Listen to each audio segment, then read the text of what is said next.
absolute honor and privilege for me to introduce our final speaker this morning, Jake Sullivan. Jake is a senior fellow in Carnegie's Geoeconomics and Strategy program. He is a true friend to the Washington Allen program. I know some of you guys have had the opportunity to hear from him in your summers in Washington, D.C., but we're delighted that he's with us here in Dublin.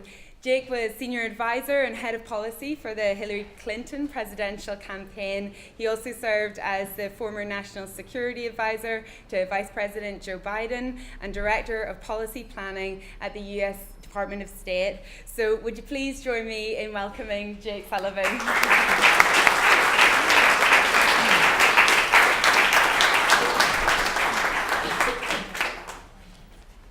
I have a very extensive speech here.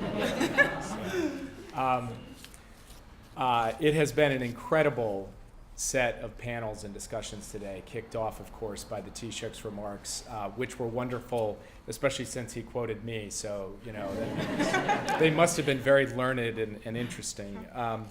I purposefully did not prepare remarks before coming today because I really wanted to fulfill my assignment here at the end, which was to listen to what everybody had to say on the panels, to read the incredible papers that the three groups put together, and then just to share a few reflections. And since you all have been patiently sitting and listening to people far more interesting than me over the course of the past 3 hours, I want to keep my remarks short. Just have a few general comments before turning it over to your incredibly intrepid organizers to close out the program. I guess where I would start is I was struck, especially first in reading the document, but then in hearing everybody talk about it, about the commonalities of the challenges that you guys are grappling with in the context of Ireland, that those of us in the United States, people across Europe, in advanced economies and societies around the world are also grappling with. When you think about questions of identity, when you think about the challenge and the pressure the technology, climate change, and other issues are putting on our economies and what an economic model will look like in the 21st century. Questions around immigration, around the urban-rural divide. There were a lot of sentences in this document that if you had removed the word Ireland and put the word United States in, actually it would work. It would say the same thing despite the obviously considerable differences between our two countries. So that's the first kind of general observation that I took away. Then I felt that through all three of the papers and all three of the discussions today, there was a common kind of core theme that was never really quite explicitly stated. Some of the speakers touched on it and some of the papers touched on it. And that is that succeeding or failing on all three of these issues, on identity, on the economy, and on immigration, basically comes down to whether or not we are capable as a people, whether you in Ireland, we in the United States, we collectively on transnational problems, of developing a positive sum rather than zero sum approach to addressing the problems that we are confronting. Well, what do I mean by that? Let me start with, in the first paper, this concept of equality of opportunity, and in particular, how to ensure that those people who have not had the full right or opportunity to participate in political, economic, and social life, whether it's women or minorities or LGBTQ Irish people or Americans, get the fair go that the Taoiseach talked about in his early remarks. There are two ways to think about that. One way is the politics of addition, that there are ways to ensure full inclusion, that everybody gets a chance to participate, and everyone gains from that. And the other way is that as you add new voices and new faces to the political process or to corporate boardroom tables or to the big decisions of our society, that someone's losing as a result of that. And I think very commonly where we stumble and fall in trying to deal with issues like this is when we adopt the zero-sum approach on that, that if there's going to be someone gaining as a result of this, if more women are going to be in the doll, for example, well, then someone's got to be losing as a result of that. Some guy is losing out. And I think we really need to resist that line of thinking. And the problem is it's much too easy to fall into it. But success or failure on this issue of identity is fundamentally going to come down to this. And that's true basically in every human society on Earth going back to the dawn of time. And one of the great advances that we have been able to make through human progress is to inject more positive sum thinking, even as zero sum thinking is always out there. And progress in civil rights and human rights over time has largely been driven by a greater number of people thinking we all do better when we all do better. And that is something that I think everybody needs to really think about. Now, in the United States, this was a major issue in our campaign. And one of the ways in which I feel like we fell down on the job, those of us who worked on Hillary Clinton's campaign, is that we attempted to paint a picture of a more diverse, more inclusive, more tolerant, more just society. But we didn't do a good enough job for the people who were sitting there thinking, I'm losing out in this somehow, to show how they had a place in that society as well, to speak to them too, that they have to be part of the story and not just the footnote or the, oh yeah, and by the way, as we tell a story about everyone who's coming in, we'll get to you later or we'll take care of you along the way. This also goes very much to the second paper on the economy. In any major set of economic policy choices that we make, whether it's on trade or it's on taxation or it's on regulation, there are going to be winners and there are going to be losers. There really is no way around that in the economy. But that doesn't mean we have to think in terms of a zero-sum outcome. There have to be ways of thinking about how you take the people who don't benefit from a particular policy choice just on that narrow question and show them how in the aggregate, overall, they are going to benefit over time. So one of the things that really stood out to me about this second paper is the idea that if we're going to make real progress on climate, then our approach to agriculture is going to have to change.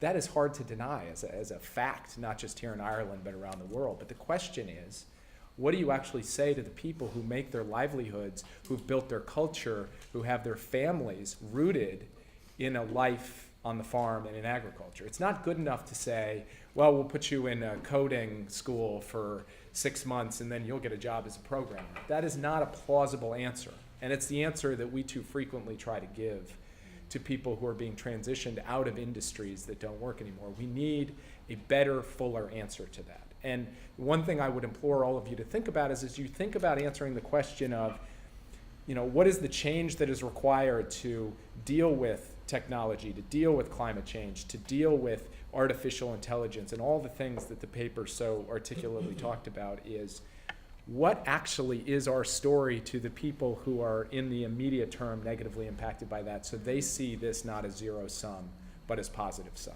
And really push yourself on that issue as you go forward.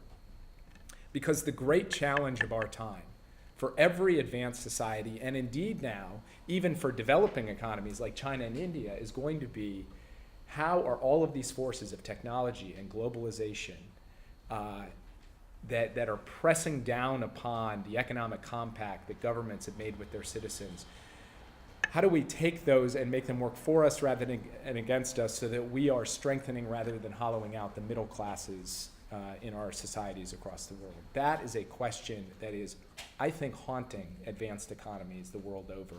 And having this positive sum mindset and really focusing on how everybody can come out ahead or will have the opportunity to come out ahead has to be a big part of it. And then finally, of course, on migration and the urban-rural divide, which the third paper talked about at length. This whole positive sum versus zero sum issue comes home to roost in a major way, and we heard that a little bit in the back and forth of the discussion, that somebody comes to Ireland, are they going to take my job? And if so, I don't want them here. Okay, that's kind of a classic positive, a zero sum mindset. Refugee, sure, I want to make sure they're taken care of, but not in my backyard.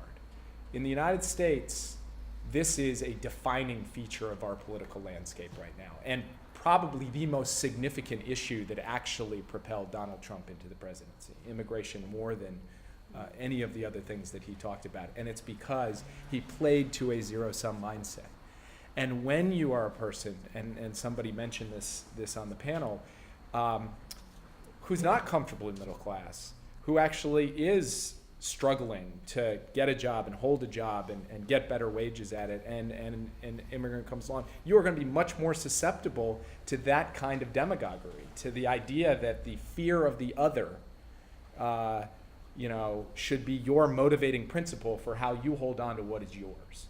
So here too, we have to think about how you replace that kind of zero-sum thinking with a positive-sum story that accounts for everybody. And again, as with the example of the farmer and the coder, it's not enough to just say, don't worry, actually, in the aggregate, immigration actually adds to GDP. Because that kind of statement might be fine in a textbook, but it's not fine in the lived experience of someone who actually needs a real answer in their life for how they are going to succeed and thrive in a society that involves greater immigration.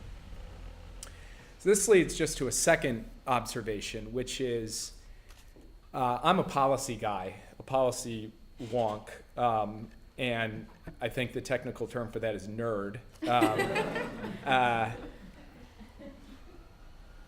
A lot of what I'm talking about and a lot of what was written about in this paper is about policy, but a lot of it is not. It's about culture. And by culture, I don't mean going to the museum and the theater. I mean how we relate to one another, what our values and norms are, what our ethos is as a people.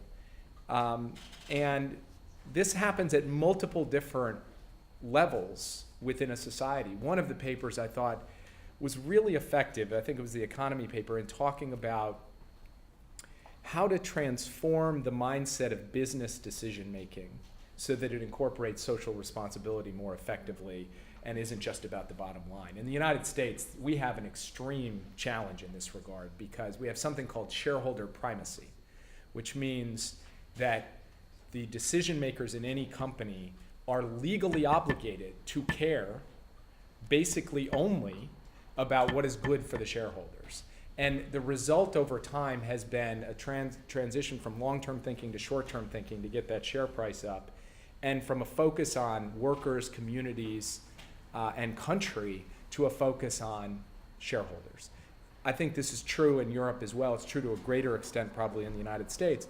But there's only so many things you can do from a policy perspective to fix that. Much of what has to happen is simply a cultural shift, a different way of approaching things. And the same is true with faith communities. The same is true with nonprofits and with charities and with all of the different non-governmental organizations.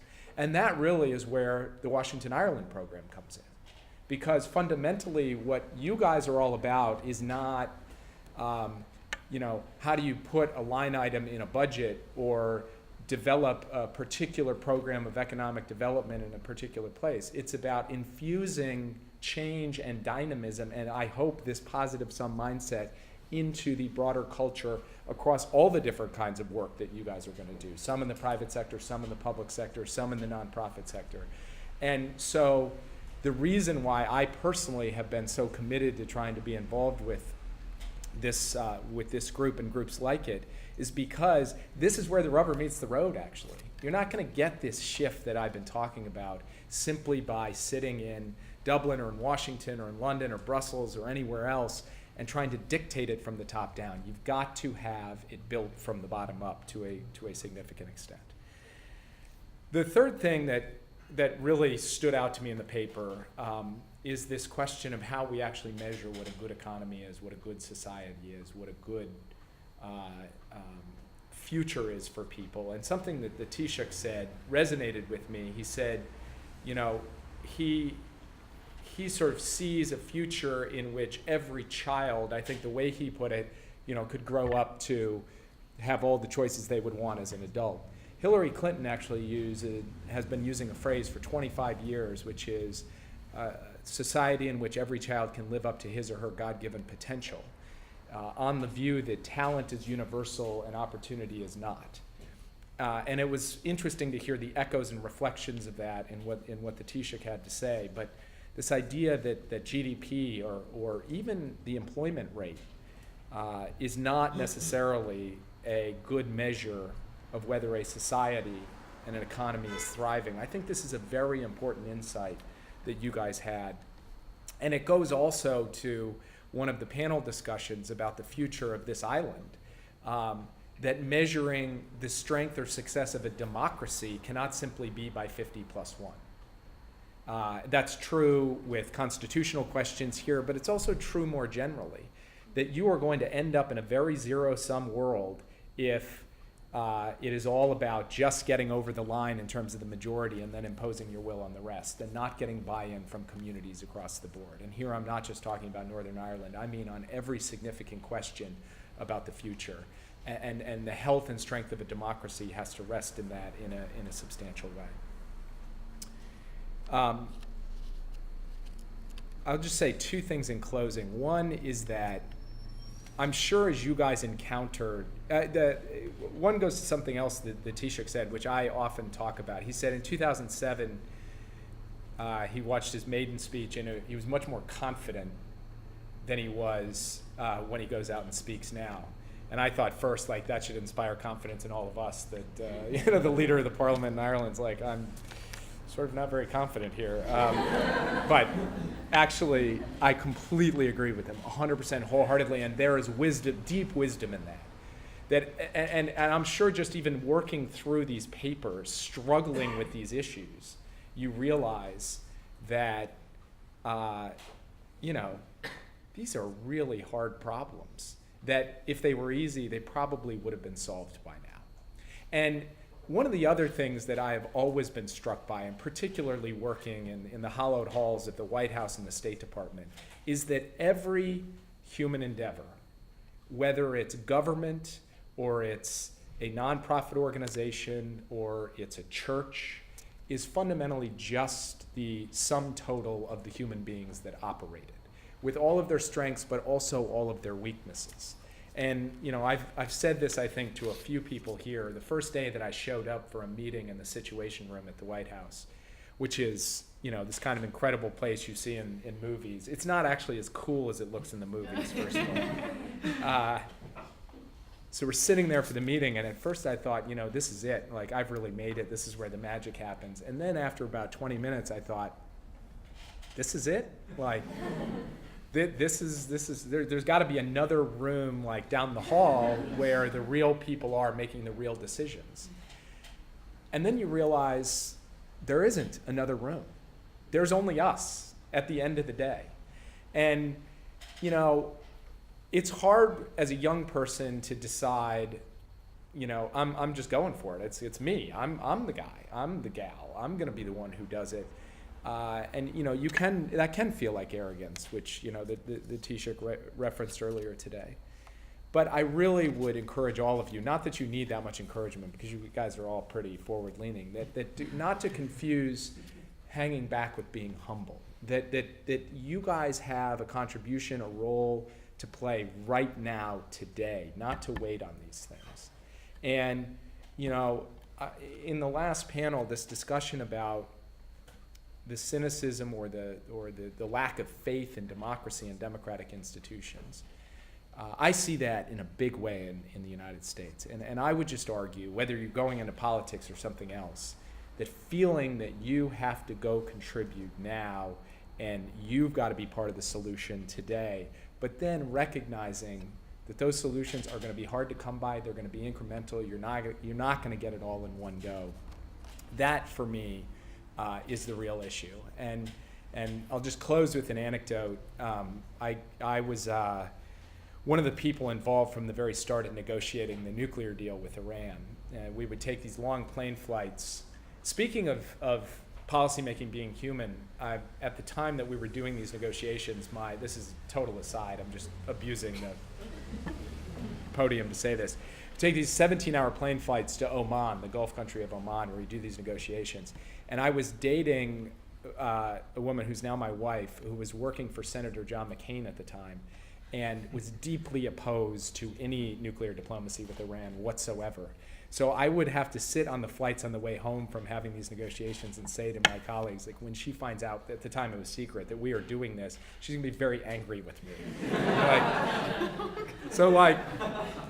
That's real life, that's actually how things go, even when you're working at the highest levels of government. But the reason I raise this broader issue is, in one of these early meetings with the Iranians, we hadn't had contact in a meaningful way with the Iranians for 35 years. of any direct bilateral diplomacy between the U.S. and Iran. So at first they wouldn't even shake our hands, but eventually we started talking. One of the guys says to me, you know, I've never been to the United States of America, but I'm told that when you land at John F. Kennedy Airport in New York City, there's a big sign that says, "Welcome to America, think the big."